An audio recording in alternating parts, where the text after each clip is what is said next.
जय जगन्नाथ बच्चों, welcome to AK sir education में। तो चलिए आज हम लोग लाइट के वो फिनोमेना के बारे में जानते हैं जिसकी वजह से हमारे रात में जो तारे होते हैं वो टिमटिमाते रहते हैं।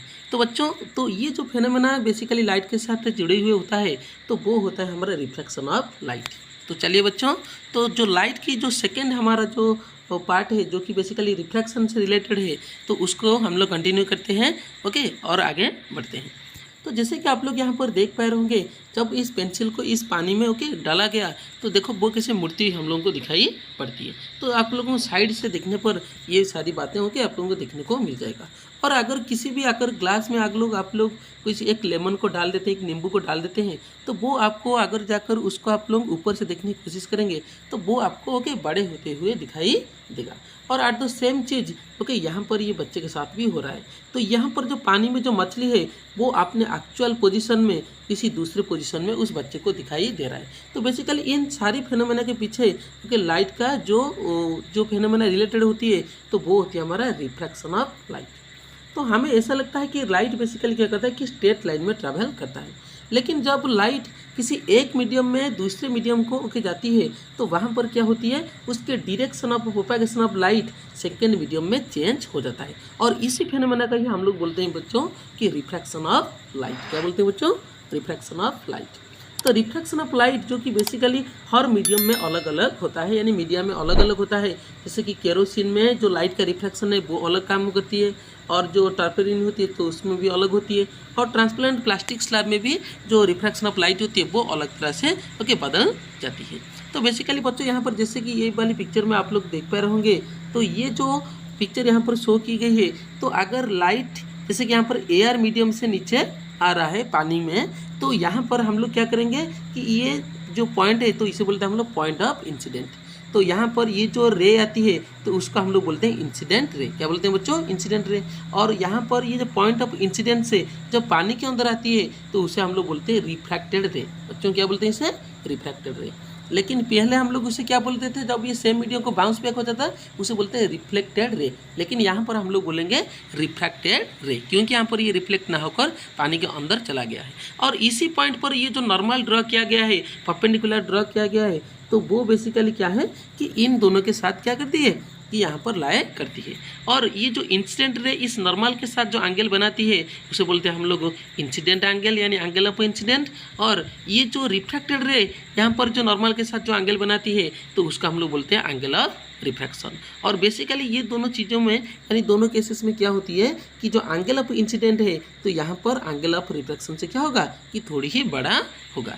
और अगर सेम चीज़ को हम लोग उल्टा कर लें कि कोई भी रे जब पानी से क्या होगा कि आसमान की ओर यानी एयर मीडियम में निकलेगा, तो यहाँ पर जो एंगल ऑफ इंसिडेंट होगा यानी जो अंदर का एंगल होगा तो वो बाहर के एंगल से क्या होगा यहाँ पर छोटा होगा। वही सेम केस यहाँ पर हम लोगों को देखने को मिलेगा। तो ये बेसिकली इसीलिए होता है कि दोनों एंगल इसीलिए बदल जाते हैं, यानी कम यानी अधिक हो जाते हैं, क्योंकि जब लाइट एक मीडियम से दूसरे मीडियम को ट्रैवल करती है तो वहाँ पर वो क्या करती है, उसकी जो direction of propagation of light है तो वो क्या होती है कि परिवर्तन हो जाती है, और यानी लाइट की जो स्पीड होती है वो परिवर्तन हो जाती है। तो चलिए बच्चों, इसके बारे में और डिटेल्स में हम लोग स्टडी कर लेते हैं।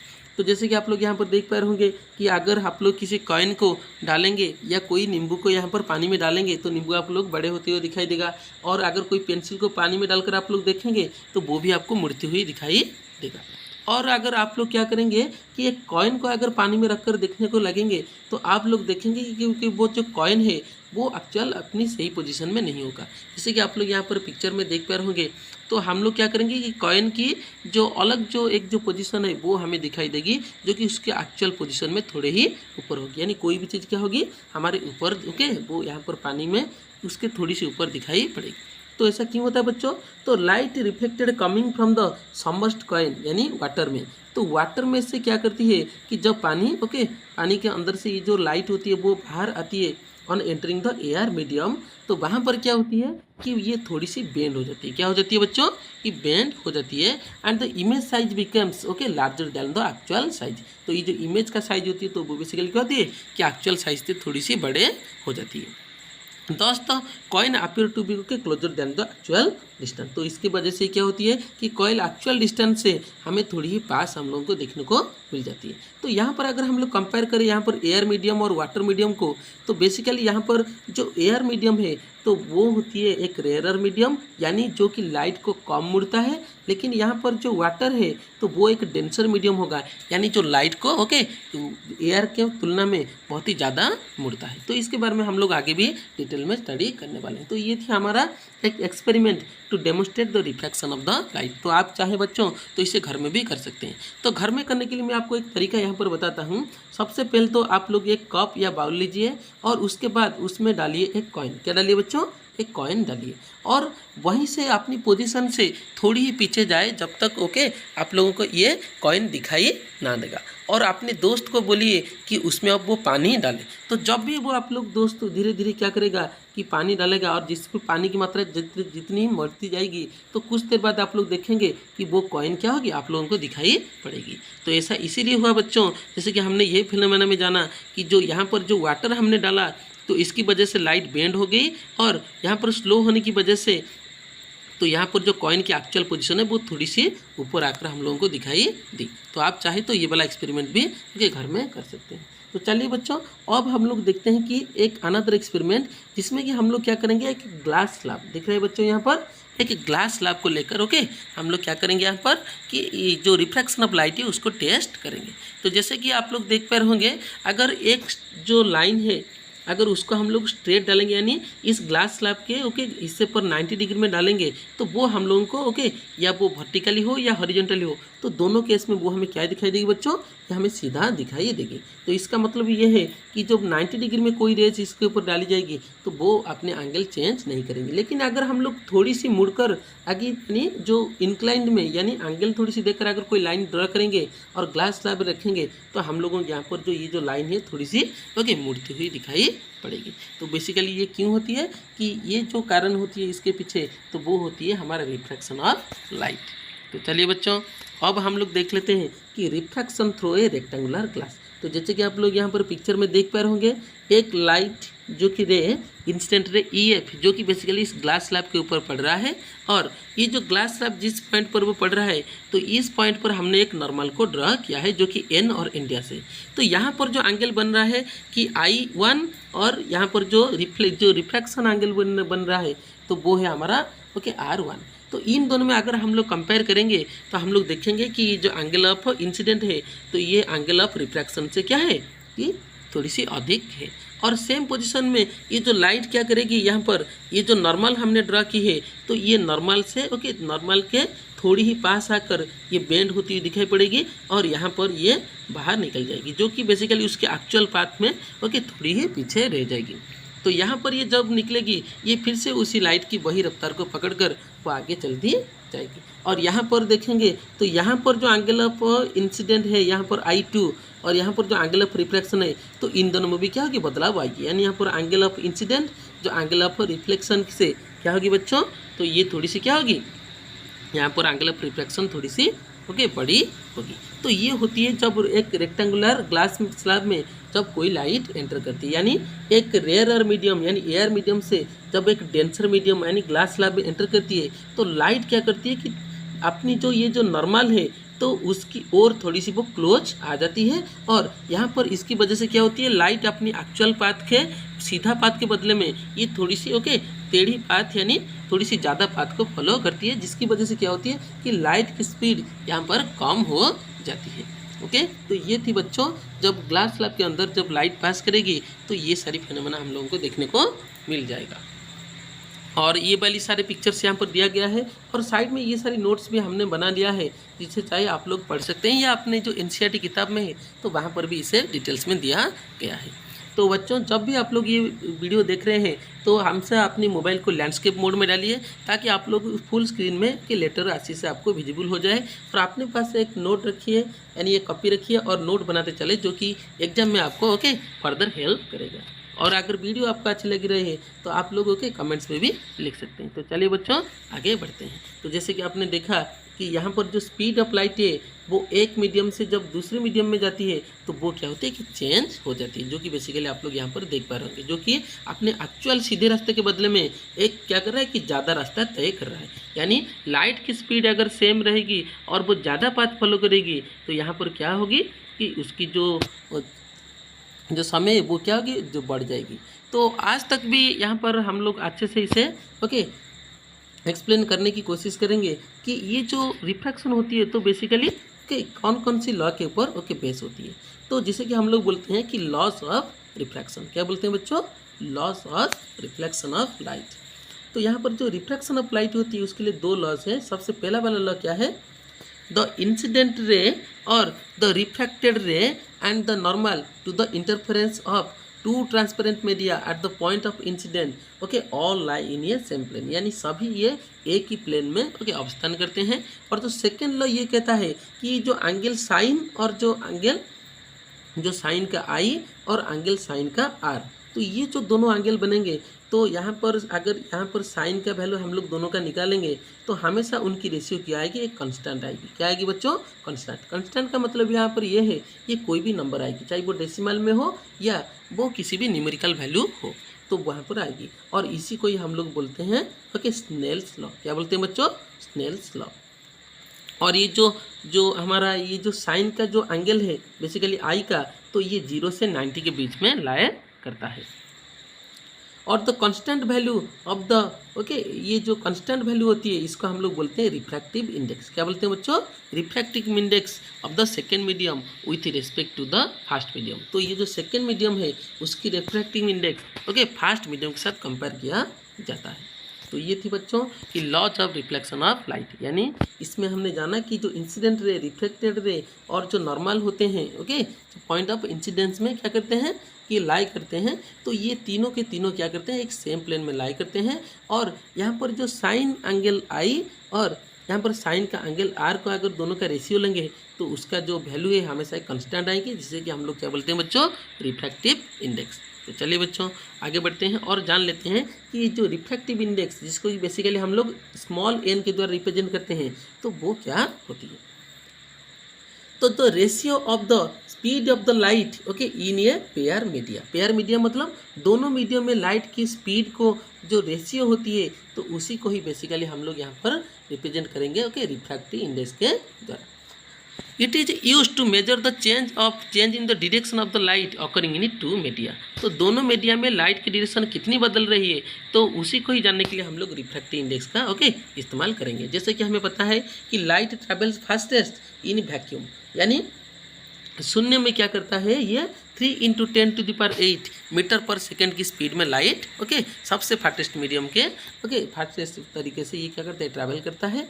और जो एयर मीडियम होती है तो एयर मीडियम में ये थोड़ी सी स्लो हो जाती है, यानी मार्जिनल डिक्रीज। और इसके बाद जब ग्लास और वाटर में वो ट्रैवल करेगी ये लाइट तो वो क्या करेगी और थोड़ी सी स्लो हो जाएगी। यानी जितने भी जो मीडियम है वो जितनी डेंसर होती चली जाएगी तो वहाँ पर जो लाइट की स्पीड है वो उतनी धीरे धीरे घटती चली जाएगी। और जैसे कि आप लोग यहाँ पर देख पा रहे होंगे बच्चों, तो यहाँ पर पहला मीडियम है हमारा एयर और दूसरा मीडियम क्या है, ग्लास। तो यहाँ पर सपोज कंसिडर करो कि पहला मीडियम से एक लाइट आ रहा है, लाइट की रे आ रहा है और वो दूसरे मीडियम में जा रहा है। तो उसका हम लोग ऐसे लिखेंगे, the refractive index of second medium to comparison the first medium is the ratio of speed of light in first medium divided by the speed of light in second medium. तो इसको हम लोग रिप्रेजेंट करेंगे n/1, यानी the refractive index of second medium in comparison of first medium, जो कि basically हम लोग ऐसे लिखेंगे रेशियो में the speed of light in first medium divided by the speed of light in second medium, यानी v1/v2। तो जैसे कि आप लोग यहाँ पर देख रहे हैं हमने इसे रिप्रेजेंट किया है। और आप लोग बच्चों आप लोग देखेंगे कि कोई भी रे क्या करेगी, अगर फर्स्ट मीडियम की तुलना में हम लोग उसे सेकेंड मीडियम के साथ तुलना करेंगे तो उसे हम लोग रिप्रेजेंट करेंगे n/1/2। इसके द्वारा रिप्रेजेंट करेंगे बच्चों n/1/2, यानी speed of the light in second medium by speed of the light in first medium. तो बेसिकली जो रिफ्रैक्टिव इंडेक्स का मतलब ये होता है कि लाइट जब एक माध्यम से दूसरे माध्यम को जाती है तो वहाँ पर उसकी जो स्पीड में कितने बदलाव आते हैं, तो उन दोनों की वेलोसिटी में ओके जो परिवर्तन की जो रेशियो है तो वहाँ पर को ओके उसी को ही हम लोग बोलेंगे रिफ्रैक्टिव इंडेक्स। लेकिन यहाँ पर एक बात याद रखिए बच्चों कि अगर पहला वाला मीडियम अगर हमारा एयर हो जाए, क्या हो जाए बच्चों, एयर हो जाए, और जो दूसरी वाला मीडियम चाहे कुछ भी हो, तो उस वक्त हम लोग उसे बोलेंगे okay absolute refractive index of the medium. क्या बोलेंगे बच्चों, absolute refractive index of the medium. और बेसिकली जैसे कि हम लोग स्पीड ऑफ द लाइट को बेसिकली डिनोट करते हैं सी के द्वारा ओके, और यहाँ पर जो रेज ऑफ लाइट है तो उसको हम लोग रिप्रेजेंट करेंगे कोई भी मीडियम में भी के द्वारा, यानी इसे हम लोग सिंपली लिखेंगे एन एम। क्या लिखेंगे बच्चों, एन एम, जो कि speed of light in air divided by speed of light in the medium, और इसी को ही हम लोग बोलेंगे ओके एब्सोल्यूट रिफ्लेक्टिव इंडेक्स। और ये जो एब्सोल्यूट रिफ्लेक्टिव इंडेक्स को ओके हम लोग मेजर कर सकते हैं ओके, यहाँ पर देखो टेबल में यहाँ पर बहुत सारे मेजर करके दिया गया है। तो आप जो absolute refractive index of a medium simply called refractive index, जैसे कि आप लोग देख पा रहे होंगे कि रिफ्रैक्टिव इंडेक्स ऑफ वाटर यानी NW इक्वल टू 1.33। तो इसका मतलब ये है कि जो स्पीड ऑफ लाइट है तो वो वैक्यूम यानी एयर में क्या है और वाटर में क्या है, तो उन दोनों का रेशियो को हम लोग लिखेंगे ओके जो रिफ्रैक्टिव इंडेक्स ऑफ वाटर। और यहाँ पर और भी देखो एक क्राउन ग्लास का भी दिया गया है ओके, और यहाँ पर आप लोग देखेंगे कि सबसे ज़्यादा रिफ्रैक्टिव इंडेक्स जिसका है तो वो है हमारा डायमंड का। किसका बच्चों, डायमंड का। और सबसे कम किसका है, एयर का। तो इसका मतलब जब स्पीड ऑफ लाइट, जब लाइट क्या करेगी, ट्रैवल करेगी तो वैक्यूम से एयर को आएगी तो वो सबसे कम मुड़ेगी ओके, यानी एयर में सबसे कम मुड़ेगी। और जो डायमंड के अंदर ये जो लाइट है ये सबसे अधिक मुड़ जाएगी, यानी यहाँ की जिसकी जो रिफ्रैक्टिव इंडेक्स है ये सबसे ज़्यादा है।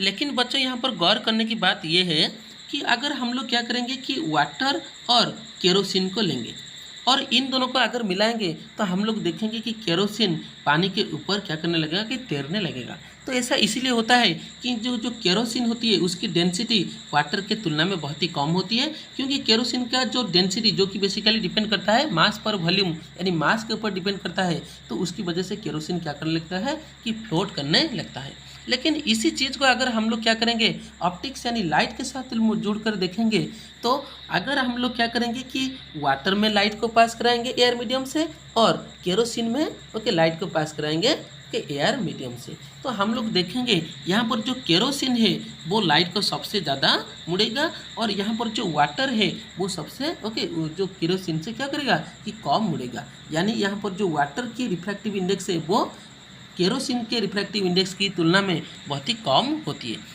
तो इसका मतलब ये है बच्चों कि जो ऑप्टिकल डेंसिटी है तो वो मास डेंसिटी थोड़ी सी अलग है, क्योंकि जो वाटर की यहाँ पर मास डेंसिटी ज़्यादा है लेकिन ऑप्टिकल डेंसिटी यहाँ पर कम है। और यहाँ पर केरोसिन का जो मास डेंसिटी वो क्या होती है कि कम होती है, लेकिन ऑप्टिकल डेंसिटी है वो क्या होती है ज़्यादा होती है, यानी ये लाइट को पानी के तुलना में ज़्यादा मुड़ सकता है ओके। तो इससे बच्चों हमेशा ध्यान में रखिए, इससे भी शॉर्ट क्वेश्चन आपको एग्जाम में देखने को मिल जाएंगे।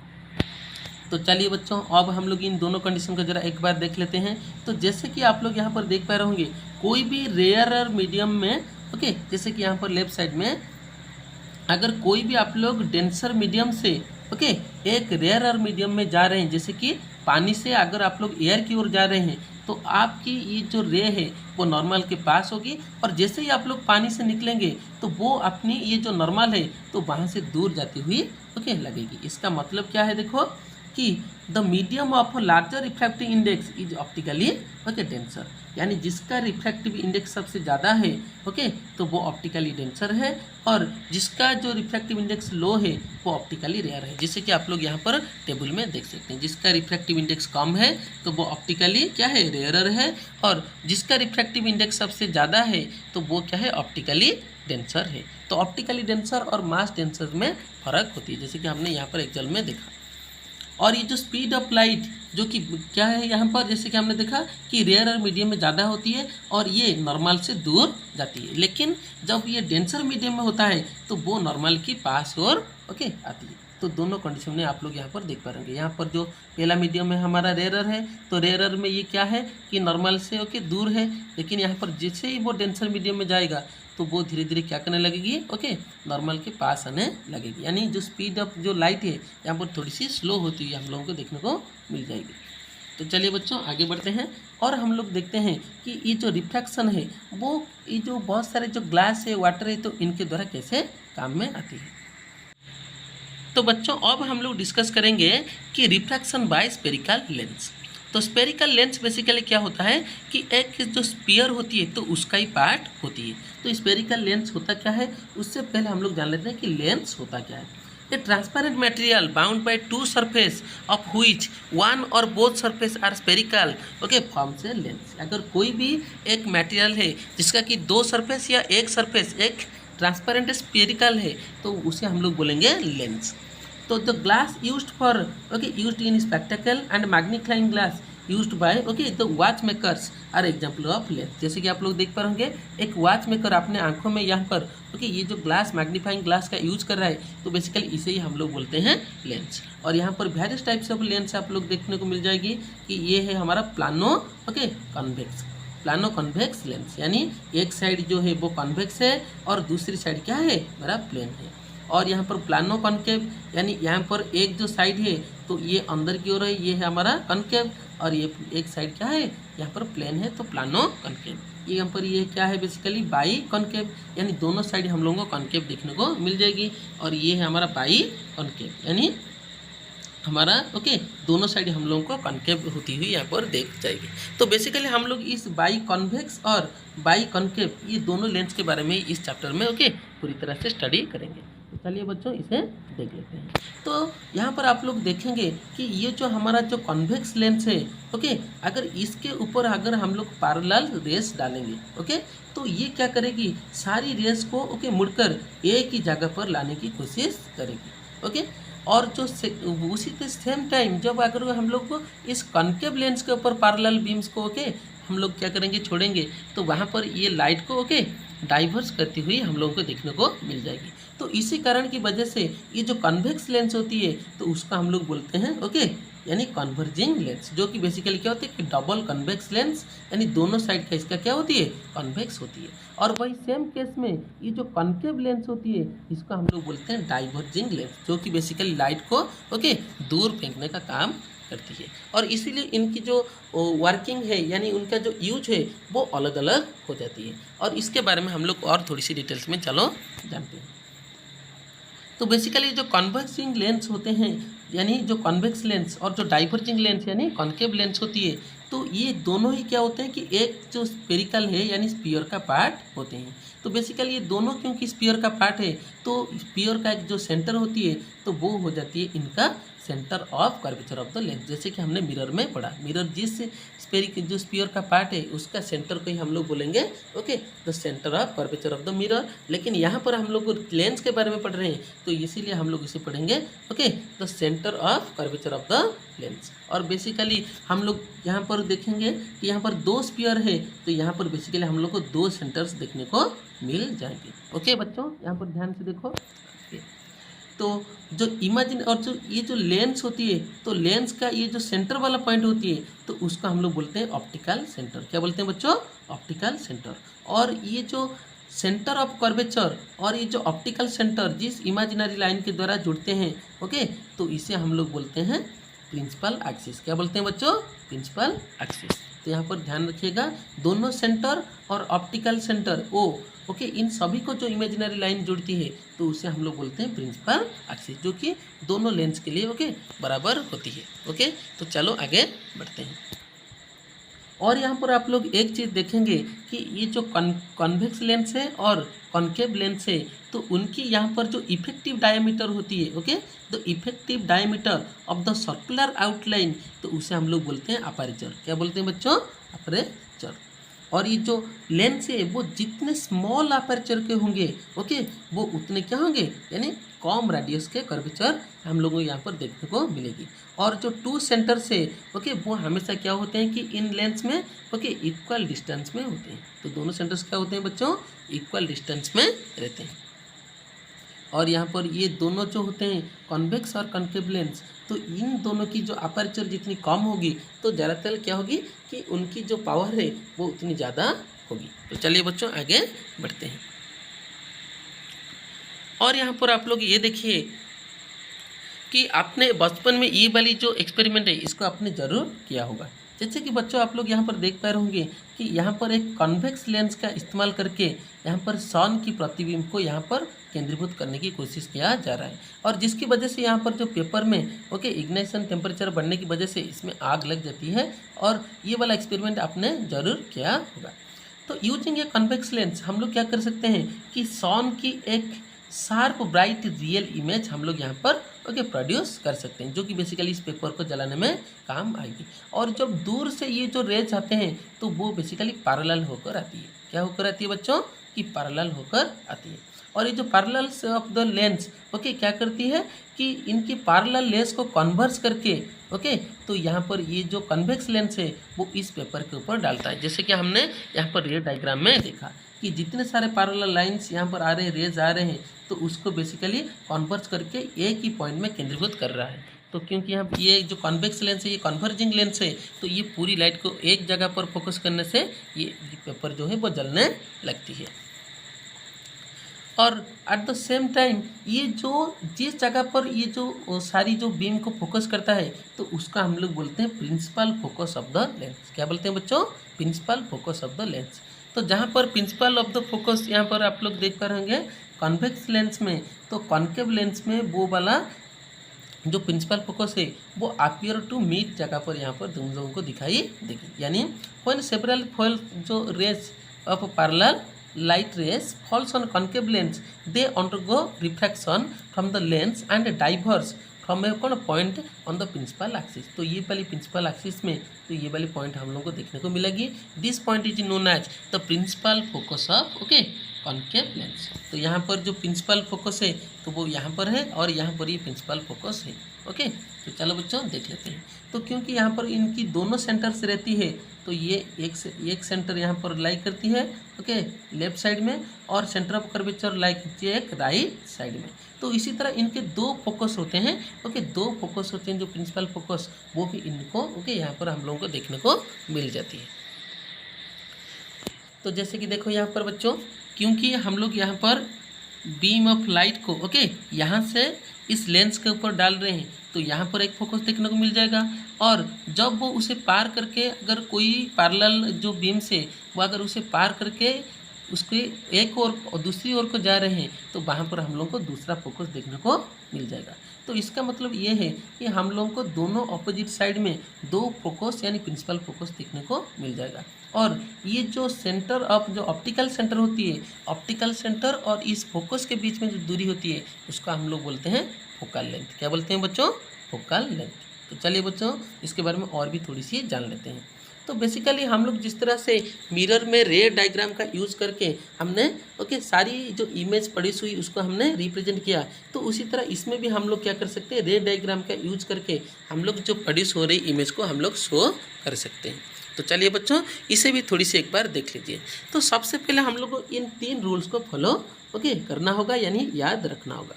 तो सबसे पहला रूल ये कहता है कि अगर एक रे पैरेलल होकर आ रहा है प्रिंसिपल एक्सिस के साथ, तो वो यहाँ पर अगर लेफ्ट साइड से आ रहा है तो जो कि बेसिकली हम लोग को राइट जो रे ऑफ लाइट होती है उसका हम लोग लेफ्ट साइड में रखते हैं। तो जब वो क्या करेगी कि इसके अंदर रिफ्रैक्टेड होगी तो वो जाएगी F2 देकर। ओके बच्चों, कहाँ पर देकर जाएगी? F2 की ओर देकर, जो कि बेसिकली जो कॉन्वेक्स लेंस है तो वहाँ पर हम लोग को देखनी मिल जाएगी।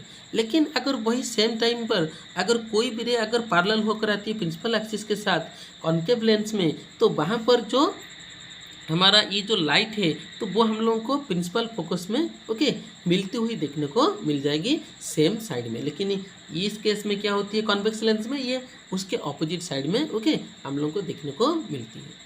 और इसका उल्टा है, जैसे कि हमने पढ़ा था मिरर में कि कोई अगर रे अगर एक फोकस देकर पड़ती है तो वो रिफ्रैक्टेड होने के बाद वो प्रिंसिपल एक्सिस के साथ पैरेलल होकर जाती है। और कॉन्केव लेंस में जैसे कि आप लोग यहाँ पर देख पा रहे होंगे ये राइट साइड वाला, तो यहाँ पर ये क्या हो रहा है कि यहाँ से वो एप की ओर हम लोग जब इसे क्या करेंगे कि प्रोजेक्ट करेंगे तो वो वहाँ से निकलने के बाद वो यहाँ पर पैरेलल होकर जा रहा है। और ये जो कॉन्वेक्स लेंस है तो वो यहाँ पर इमर्ज होने के बाद वो भी क्या कर रहा है कि पैरेलल होकर जा रहा है। और जो तीसरी कंडीशन है अगर हम लोग किसी भी रे को ऑप्टिकल जो सेंटर होती है वो अगर उसकी ओर अगर हम लोग क्या करेंगे कि केंद्रित करेंगे तो यहाँ पर कोई भी हम लोगों को डेविएशन देखने को नहीं मिलेगी, यानी यहाँ पर लाइट बिल्कुल भी नहीं मुड़ेगी, ये सीधा जिस तरह से आई थी तो उस तरह से क्या करेगी ये पार होकर चली जाएगी।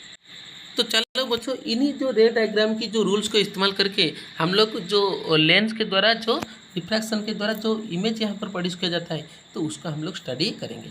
तो इस तरह से कुछ सेटअप अगर हम लोग बनाएंगे और इसको रख कर क्या करेंगे एक ब्राइट कैंडल को जलाएंगे, तो क्योंकि यहाँ पर जो लेंस है ये बेसिकली क्या है हमारा कॉन्वेक्स लेंस। क्या है बच्चों कॉन्वेक्स लेंस, जिसका कि जो सरफेस है दोनों साइड को बाहर को निकली हुई रहती है। तो इसमें बेसिकली क्या होती है कि जैसे कि हमने पढ़ा था कि कॉन्केव मिरर में 6 कंडीशन से, तो उसी तरह ये हम पर कॉन्वेक्स लेंस में 6 कंडीशन हम लोगों को देखने को मिल जाएगी। बेसिकली जो कॉन्केव मिरर है तो वो हो जाएगा हमारा यहाँ पर कॉन्वेक्स लेंस की तरह काम करेगा। ओके, यानी उसकी जो प्रॉपर्टीज़ थे तो वहाँ पर हम लोगों को यहाँ पर वही सेम प्रॉपर्टी देखने को मिलेगी। ओके बच्चों, तो चलो हम लोग देखते हैं।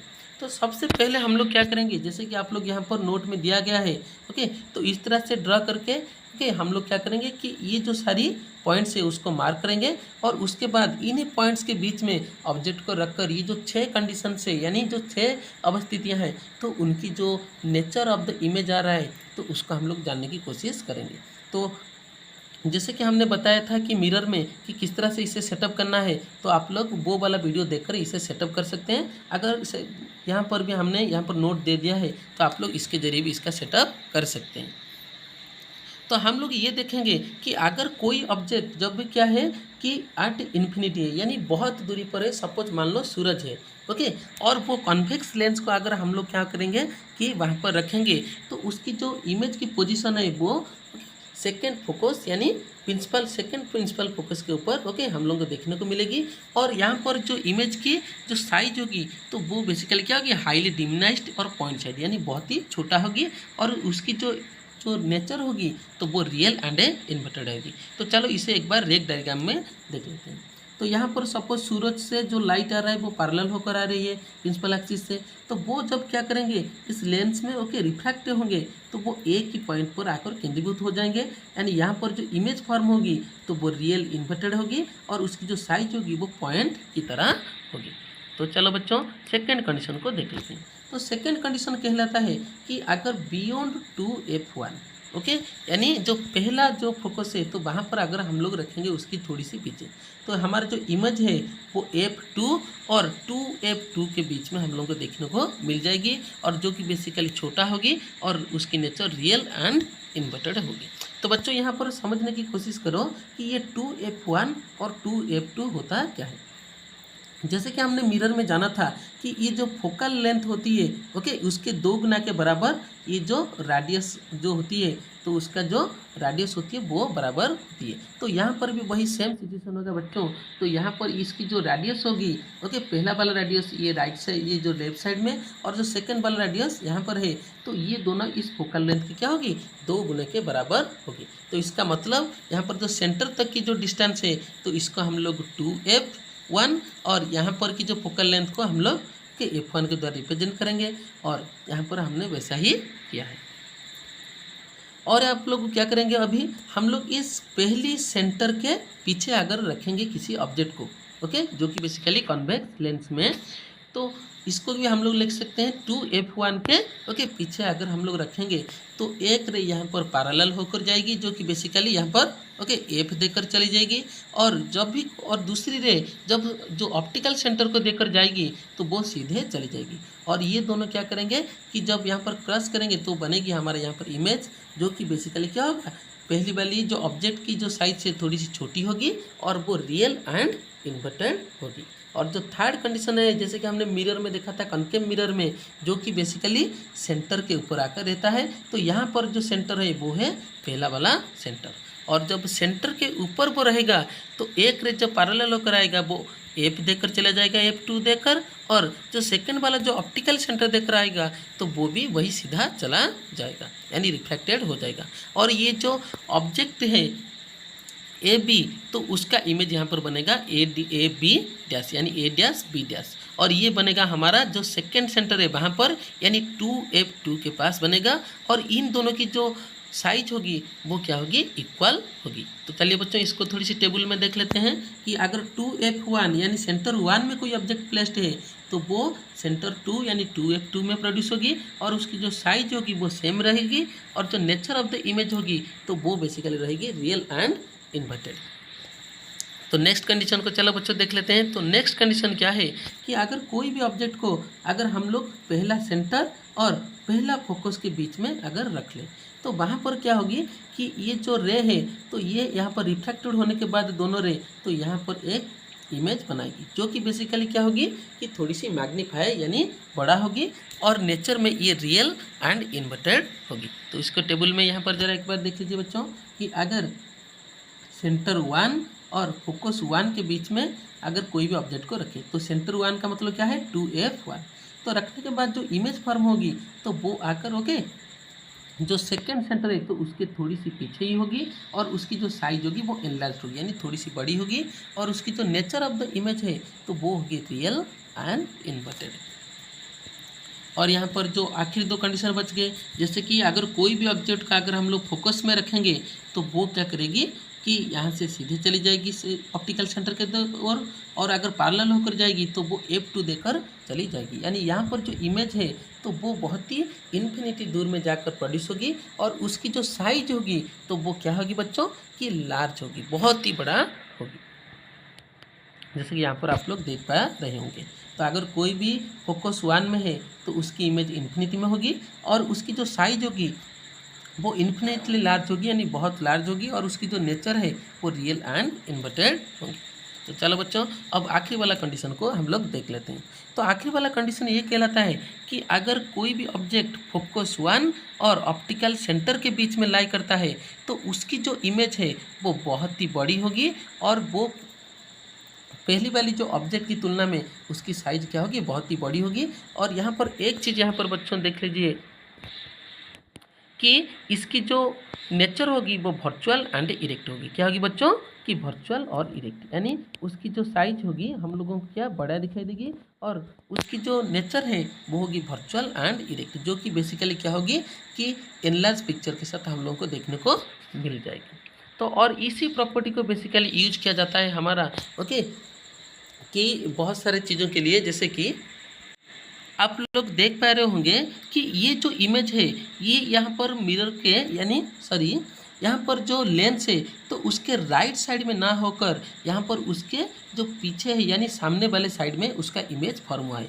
तो यहाँ पर आपने लेंस का कॉनकेव लेंस का जितने भी कंडीशन देखे तो वो जो इमेज है वो हमेशा जो लेंस के ओके ऑपोजिट साइड में यहाँ पर फॉर्म हो रहे थे, लेकिन ये आखिरी वाला जो कंडीशन है वहाँ पर ये जो इमेज है तो वो बेसिकली एनलार्ज्ड होने के साथ साथ तो यहाँ पर ये एनलार्ज्ड होने के साथ साथ बच्चों क्या है कि लेंस के फ्रंट साइड पर यहाँ पर ओके यहाँ पर फॉर्म हुआ है। तो इसे कि आप लोग यहाँ पर एक बार देख लीजिए बच्चों, जैसे कि ये जो आखिरी वाला इमेज है तो वो बेसिकली वर्चुअल और इरेक्ट होने के साथ साथ एनलार्ज्ड है, जो कि प्लेस हुआ था हमारा ओके फोकस 1 और जो ऑप्टिकल सेंटर के बीच में। तो ये थी बच्चों जो कॉनकेव लेंस में जो कन्वेक्स लेंस में रिलेटेड ये जो 6 पोजीशन के द्वारा जो इमेज यहाँ पर बनेगी, तो ये थी बेसिकली इसके भी डिटेल्स के बारे में, जो कि बेसिकली हमारा जो कॉनकेव मिरर है कुछ उस तरह से रिलेटेड होता है।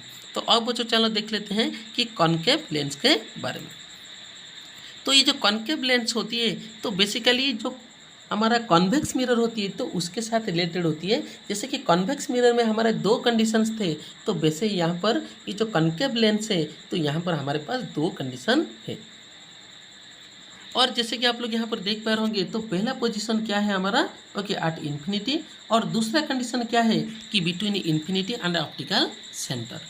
और ये जो अगर कोई भी ऑब्जेक्ट इन्फिनिटी में प्लेस है तो उसकी पोजीशन हमेशा फोकस 1 पर होगी और ये हाईली डिमिनिश्ड और पॉइंट इमेज होगी और इसमें हमेशा जो इमेज होगी उसकी नेचर वर्चुअल और इरेक्ट होगी। तो इसको चलो रे डायग्राम के द्वारा समझते हैं। जैसे कि कोई भी अगर जो रे है वो पैरेलल होकर बहुत ही इन्फिनिटी दूर से आती है तो वो उसकी जो इमेज है हम लोग को F1 पर देखने को मिल जाएगी, जो कि बेसिकली क्या होगी, पॉइंटेड इमेज और वर्चुअल इरेक्ट होगी। और जो सेकंड कंडीशन है तो कोई भी अगर ऑब्जेक्ट इन्फिनिटी और ऑप्टिकल सेंटर के बीच में रहे तो वो हमेशा कहाँ पर सृष्टि होगी, उसकी इमेज F1 और O के बीच में, और वो बेसिकली डिमिनिश्ड यानी छोटे साइज का होगा और उसकी जो नेचर होगी वो वर्चुअल एंड इरेक्टेड होगी। तो हमेशा याद रखिए बच्चों, एक concave lens always gives okay erect and virtual and diminished image irrespective of the position of the object. यानी कोई भी जगह पर अगर आप लोग एक ऑब्जेक्ट को रखेंगे तो उसकी जो इमेज है वो हमेशा क्या आएगी बच्चों, वर्चुअल इरेक्ट एंड डिमिनाइज्ड। लेकिन यहाँ पर आप लोगों को अगर मैं बोलूँ कि कॉन्वेक्स लेंस के बारे में, तो कॉन्वेक्स लेंस में आप लोगों को फोकस के पीछे अगर कहीं पर भी रखेंगे तो वो हमेशा रियल और इन्वर्टेड आएगी। लेकिन अगर आप लोग उसको ऑब्जेक्ट को फोकस और ऑप्टिकल सेंटर के बीच में रख लिया तो एक कंडीशन में यहाँ पर ये वर्चुअल और इरेक्ट आएगी। यानी एक कॉन्वेक्स लेंस में हम लोगों को रियल इन्वर्टेड के साथ साथ वर्चुअल इरेक्ट भी जो ऑब्जेक्ट की जो इमेज है देखने को मिल जाएगी। लेकिन ये जो कॉन्केव लेंस होती है तो उसमें हमेशा वर्चुअल इरेक्ट और डिमिनाइज्ड इमेज हम लोग को देखने को मिलेगी। तो यहाँ पर हमेशा जो इमेज फॉर्म होगी तो वो सीधा ही हम लोगों को देखने को मिलेगी। तो ये थी बच्चों दोनों लेंस के बारे में पूरी डिटेल्स, और ये थी उनकी रे डायग्राम्स। जैसे कि आप लोग यहाँ पर देख पा रहे होंगे, ये हमारा सेकंड कंडीशन का रे डायग्राम है, जहाँ पर कि यहाँ पर एक जो ऑब्जेक्ट का जो इमेज बना है तो वो बेसिकली क्या है, हमारा उससे छोटा है। तो चलिए बच्चों, अब हम लोग मिरर की तरह इसमें भी साइन कन्वेंशन को थोड़ी सी डिटेल्स में स्टडी कर लेते हैं। तो जैसे कि आप लोग यहाँ पर देख पा रहे होंगे, तो यहाँ पर ये एक कॉन्वेक्स लेंस है और ये कॉन्केव लेंस है। तो ये है उनकी प्रिंसिपल एक्सिस ओके, और दोनों का, और ये होती है वो उनका ऑप्टिकल सेंटर। तो बेसिकली ऑप्टिकल सेंटर से जो लेफ्ट साइड की डिस्टेंस होती है तो उसका हम लोग मेजर करते हैं नेगेटिव, और जो राइट साइड की जो डिस्टेंस होती है तो दोनों ही लेंस में हम लोग मेजर करते हैं पॉजिटिव। और वही उसी वक्त पर जब इमेज की और जो ऑब्जेक्ट की हाइट की बात आती है तो ये जो ऑब्जेक्ट की हाइट होती है तो वो हमेशा होती है पॉजिटिव, और ये जो कॉन्वेक्स लेंस है तो वहाँ पर जो इमेज की हाइट है तो 5 कंडीशन में आएगी नेगेटिव, लेकिन आखिर वाला एक कंडीशन है जहाँ पर ये आएगी पॉजिटिव। लेकिन अगर हम लोग कॉन्केव लेंस की बात करें तो ऑब्जेक्ट की हाइट हमेशा क्या होगी, पॉजिटिव होगी, और जो इमेज की हाइट है वो क्या होगी, हमेशा पॉजिटिव होगी। तो बच्चों ये थी साइन कन्वेक्शन जो कि स्पेरिकल लेंस के साथ जुड़ा है, क्योंकि इसी साइन कन्वेक्शन का हम लोग इस्तेमाल करेंगे जो हमारा लेंस का फॉर्मूला है उसमें इस्तेमाल करेंगे, जैसे कि हमने मिरर के फॉर्मूला के साथ इसका इस्तेमाल किया था। तो जैसे कि आप लोग यहाँ पर देख पा रहे होंगे, हमारा ये सबसे पहला जो रिलेशन है यहाँ पर गिवन है, जो कि बेसिकली है हमारा लेंस फार्मूला। क्या है बच्चों, लेंस फार्मूला। तो यहाँ पर जो ऑब्जेक्ट डिस्टेंस है उसको हम लोग लेंगे स्मॉल यू, इमेज डिस्टेंस को लेंगे हम लोग ओके स्मॉल भी, और फोकल लेंथ को लेंगे बच्चों स्मॉल एफ। और इन तीनों के बीच में यानी लेंस के इन तीनों डिस्टेंस के बीच में जो रिलेशन होती है तो उसको ही हम लोग बोलते हैं लेंस फार्मूला, जो कि बेसिकली होता है 1/v - 1/u = 1/f। तो मिरर में ये जो बीच का साइन था ये प्लस था, लेकिन ये लेंस में ये वाला साइन क्या है, माइनस है। और ये जो लेंस की जो फॉर्मूला है ये हर तरह की स्पेरिकल लेंस के लिए ओके काम करता है। और इसके बाद हमने जैसे कि मिरर में पढ़ा था मैग्नीफिकेशन, तो यहाँ पर भी लेंस का मैग्नीफिकेशन भी हम लोग देख सकते हैं, जो कि बेसिकली होता है the ratio between the height of the image divided by the height of the object, यानी h/h। और इसका भी एक रिलेशन किसके साथ था बच्चों, कि जो ऑब्जेक्ट डिस्टेंस और इमेज डिस्टेंस के साथ था, तो उसी तरह ये जो लेंस की मैग्नीफिकेशन इमेज और ऑब्जेक्ट के डिस्टेंस के बीच में है, जो कि बेसिकली होता है हमारा v/u। और मिरर में ये क्या होता था मैग्नीफिकेशन, -v/u, लेकिन यहाँ पर मैग्नीफिकेशन क्या है बच्चों, +v/u। इसे जरूर याद रखिएगा। तो जो मिरर फार्मूला है जो प्लस था, तो यहाँ पर लेंस का फार्मूला आया बीच में माइनस, और यहाँ पर जो मैग्नीफिकेशन का फार्मूला मिरर में माइनस था, तो यहाँ पर लेंस में क्या आ गया बच्चों, प्लस आ गया। तो इसे ज़रूर याद रखिएगा। तो चलिए बच्चों आगे बढ़ते हैं। तो जैसे कि आपने यहाँ पर देखा कि ये जो लेंस दोनों होते हैं, तो ये तो आइदर जो कॉन्वेक्स लेंस होती है वो उससे कन्वर्ज करती है, लेकिन जो कॉन्केव लेंस होती है तो वो रेस को क्या करते हैं, डाइवर्स करते हैं। और जो convex lens of A short focal length, अगर ये कन्वेक्स लेंस का अगर शॉर्ट फोकल लेंथ लेंगे तो ये लाइट को मोड़ेगी कहाँ, किसकी ओर, फोकस की ओर मोड़ेगी, closer to the optical centre. तो ये जितनी छोटी होगी तो उसकी जो फोकस है वो ऑप्टिकल सेंटर के उतने ही पास में रहेगी, यानी यहाँ पर जो ऑप्टिकल सेंटर है तो इस ऑप्टिकल सेंटर के फोकस उतने पास रहेगी। और कॉन्केव लेंस में अगर कम एक फोकल लेंथ का हम अगले लोग क्या करेंगे कि एक लेंस लेंगे तो ये हाईली डाइवर्स करेगी, क्या करेगी बच्चों, हाईली डाइवर्स करेगी।